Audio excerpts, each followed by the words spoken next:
Honestly, the feedback's been overwhelmingly positive that people like what we're doing.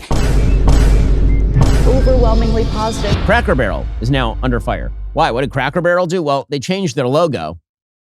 Their logo used to be, I thought, rather charming. It's kind of a middle-aged farmer, white guy, sitting on a chair, leaning against a barrel with a logo that said Cracker Barrel, Old Country Store. And it was kind of charming. It didn't look generic. And now their new logo is basically just like, they kept the same letters for Cracker Barrel, the same font and everything, but they just got rid of the dude leaning on the barrel and the chair and the Old Country Store, and they just made it into like a yellow block that kind of looks like you're driving into a Carl's Jr. or something. I do not like. I guess that the shape is supposed to be in the shape of a sideways barrel, but I mean, you'd have to kind of think about that. I guess it's a bad move. It's a very bad move. It is getting rid of historic IP in favor of something absolutely and ridiculously generic. So when it first opened in 1969, apparently Cracker Barrel had a logo with just text. In 1977, it updated its logo to have that dude who is resting by the barrel. The restaurant says the new logo is now rooted even more closely to the iconic barrel shape and wordmark that started it all. Apparently, it also noted that farm fresh scrambled eggs and buttermilk biscuits were the inspiration behind the color palette in the new campaign. All right. I mean, sure, I guess. Whatever. The new updates are part of the company's All the More campaign that positions the iconic American brand for the future. So apparently, here's Cracker Barrel CEO Julie Fels-Massino trying to explain why they just mutilated the logo this way. What if all the customers are coming at you hard enough about the look of the restaurant and they want to go back to the old way? Would you do it? Honestly, the feedback's been overwhelmingly positive that people like what we're doing. I'll give you another soundbite. I actually happened to be in Orlando last week with all of our managers. We bring them together and every other year. And the number one question that I got asked, Michael, was, how can I get a remodel? When can I get a remodel? How do I get on the list? Oh, really? So because the feedback and the buzz is so good, not only from our customers, but from our team members. They want to work in a wonderful restaurant. So we're doing everything for our guests and our team members. Okay, so again, this is reminiscent, not in the same sort of way. This is very reminiscent of that time that you remember there used to be Aunt Jemima syrup that was in your refrigerator, and now it's Pearl Milling Company. You don't know that it's called Pearl Milling Company, by the way. That's the first that you've heard about this. It just looked like the same color, so you picked it up at the grocery store. And during the great racial reckoning of 2020, they decided they had to redo the entire logo for Aunt Jemima's, pancake flour, and all the rest, which, again, is kind of bizarre because the actual story of the woman who was Aunt Jemima is a fascinating story. Her name was Nancy Green.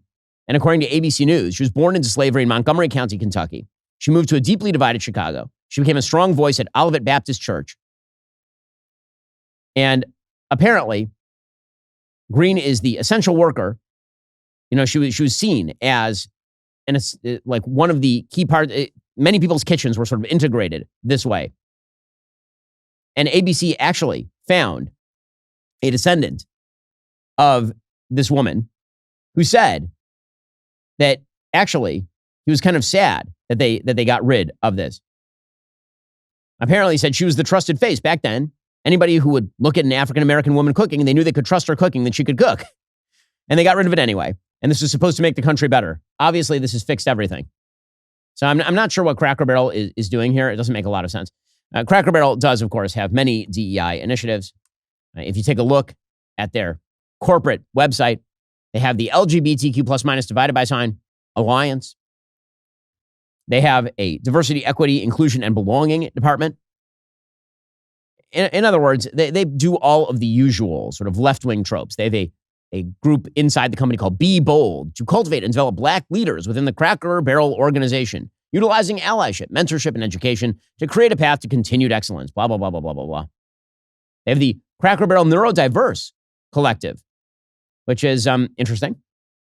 They have Hola, which is the group inside Cracker Barrel that promotes Hispanic and Latino culture through hiring, developing, and retaining talent within Cracker Barrel. So basically, they're just a generic New York-based kind of company, I suppose. It seems like that's what they're doing.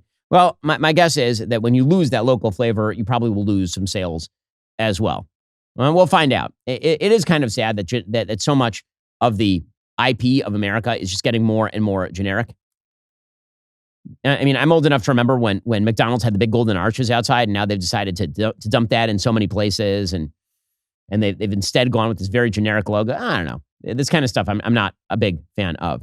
I follow the headlines every single day. I'm constantly plugged in. I'm busy. I'm running. When I rush out of work each evening, there's one thing on my mind: getting home to my family, because, my family is the thing I care about. But here's what I realized. All that running around was robbing us of something precious. Quality time around the dinner table is like a big thing in my house. If you want to change that for yourself and your family, you need Good Ranchers. At Good Ranchers, all their meat is 100% American, raised on local farms, delivered straight to your door. No more grocery store guesswork, no more rushing through aisles, just premium American meat that brings family together around the table for quality time and quality meals. Now, here at the Daily Wire, we have many, many people who use the product of Good Ranchers, most notably producer Savvy, her son, who is bigger than like my 9-year-old, and he's 2. The kid is 40 pounds. He's 40 pounds. He's a monster because of Good Ranchers, which means one day he will have an NFL career thanks to Good Ranchers. There's no bigger advocate for families gathering around the dinner table than Good Ranchers. The quality creates those moments where everyone wants to sit down together, share, talk, hang out with each other. At the end of the day, that's the stuff that matters. Bring your family closer while supporting American family farms and ranches right now. You get $40 off plus free meat for life when you subscribe with my code Ben. That's Ben for $40 off and free meat for life. GoodRanchers.com. Welcome to the table. Hey, meanwhile, speaking of corporate America, Beyond Inc., which is the company that owns Bed Bath & Beyond, put out a statement from Marcus Lemonis, who's the executive chairman of Bed Bath & Beyond.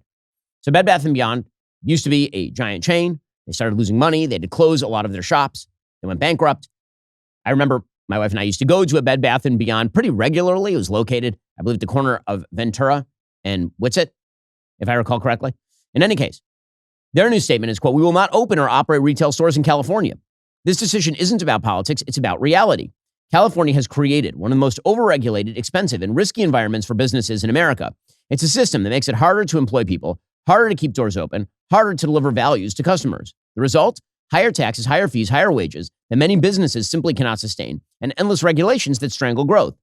Even when the state announced a budget surplus, it's built on the backs of ordinary citizens who are paying too much and businesses who are squeezed until they break. At Bed Bath & Beyond, our responsibility is to our customers and our shareholders. We will not participate in a system that undermines both. Instead, we are investing in a California strategy that works. 24 to 48-hour delivery, and in many cases, same-day service. Californians will continue to get the products they love through bedbathandbeyond.com, but without the inflated costs created by an unsustainable business model. We're taking a stand because it's time for common sense. Businesses deserve the chance to succeed. That's why Bed Bath & Beyond will serve California customers directly through their website on our terms with their best interests at heart. Now, they are reopening stores in places like Nashville. So how does Gavin Newsom respond to that? Because that's obviously a rip on his garbage business environment, which it is a garbage business environment. We literally took our company, Daily Wire, from California to Nashville and Florida in order to have a better business environment. So I know exactly what Bed Bath & Beyond is talking about. So what was Newsom's response? It was trollery, of course. He tweeted out, "The company that already went bankrupt and closed every store across the country 2 years ago? Okay." And then his press office, which is where he does most of his trolling, put out a statement, quote, "After their bankruptcy and closure of every store, like most Americans, we thought Bed Bath & Beyond no longer existed. We wish them well in their efforts to become relevant again as they try to open a second store." And so, just ridiculous. I mean, I'm sorry, just ridiculous.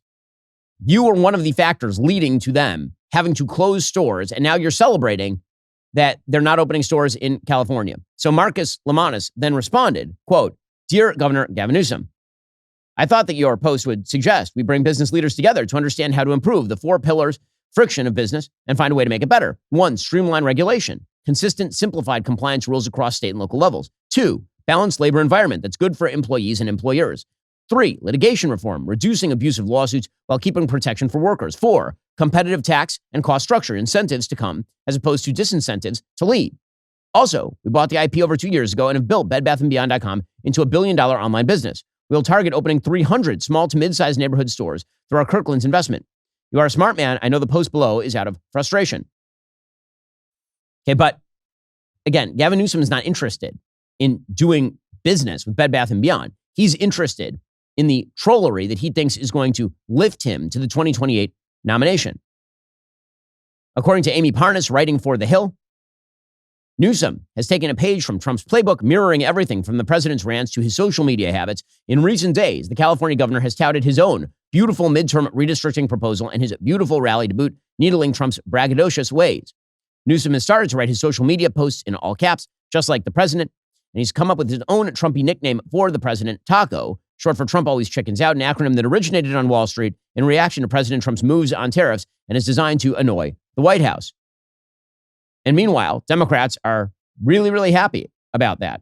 Because again, the idea, it's funny, whenever a party loses, the idea seems to be from the party that they don't have to shift positionally. It's all about the attitude, that if you're just stronger and the resistance is stronger, then you're going to, if only you had more passion, then you'd win. Well, if you are losing in secular fashion across the country, perhaps the reason for that is because your policies aren't popular across the country. But Democrats, again, they're more interested in the excitement than they are in the actual political change. Maybe at the end of this, after he wins the nomination or something, Newsom shifts to the middle in an attempt to win a general. Maybe. But right now, that's not what Democrats are excited about. That's not going to get their voter registration numbers up. But again, I think they are waiting for some sort of white knight to save them here. Well, that's all for now, folks. Don't forget to like, subscribe, and comment your thoughts down below. Be sure to check out all of the other great content on my channel. I'll see you here next time.